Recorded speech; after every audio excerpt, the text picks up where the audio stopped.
আসসালামু আলাইকুম প্রিয় দর্শক, আমার এই ভিডিও টাইটেল দেখে অবশ্যই বুঝতে পারছেন যে আজকের এই আলোচনার টপিকটা কি নিয়ে।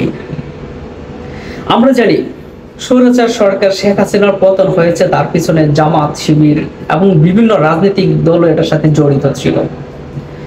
তারপরেও সমন্বয়কদের মাঝে জামাত ইসলাম একটা ভালো একটা পজিটিভ অবস্থানে ছিল, কিন্তু হঠাৎ করে সমন্বয়কদের মাঝে কি এমন বিচ্ছেদ তৈরি হলো যে জামাত ইসলামকেও তারা পছন্দ করছেন না।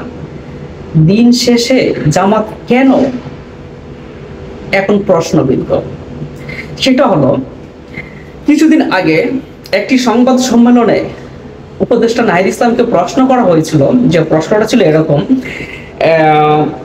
ডিসেম্বরে ভোট হলে জামাত, হেফাজত, চরমোনাইপন্থীরা কত ভোট পাবে?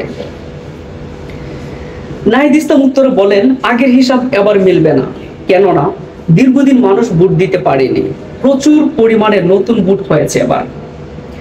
তবে আমার ধারণা জামাতের নেতৃত্বে মানুষ আস্থা রাখবে না, তাদের ঐতিহাসিক ভুলগুলো জনগণ মনে রেখেছে। তাছাড়া ইসলামিক রাজনীতিতে মানুষের সমর্থন নেই, এই রাজনীতির ভবিষ্যৎ নেই বাংলাদেশে, বরং তরুণদের দ্বারা পরিচালিত মূল ধারার সার্বজনীন ও গণতান্ত্রিক চরিত্রের দলকে মানুষ সমর্থন করবে। তবে গণতন্ত্র উপায়ে মানুষ রাজনীতি সমর্থন করবে, এটা তো সবাই চায়, কিন্তু জামাতের চেয়ে যদি আরো ভালো একটি রাজনৈতিক দল বাংলাদেশে তৈরি হয় তাহলে তো আরো ভালো।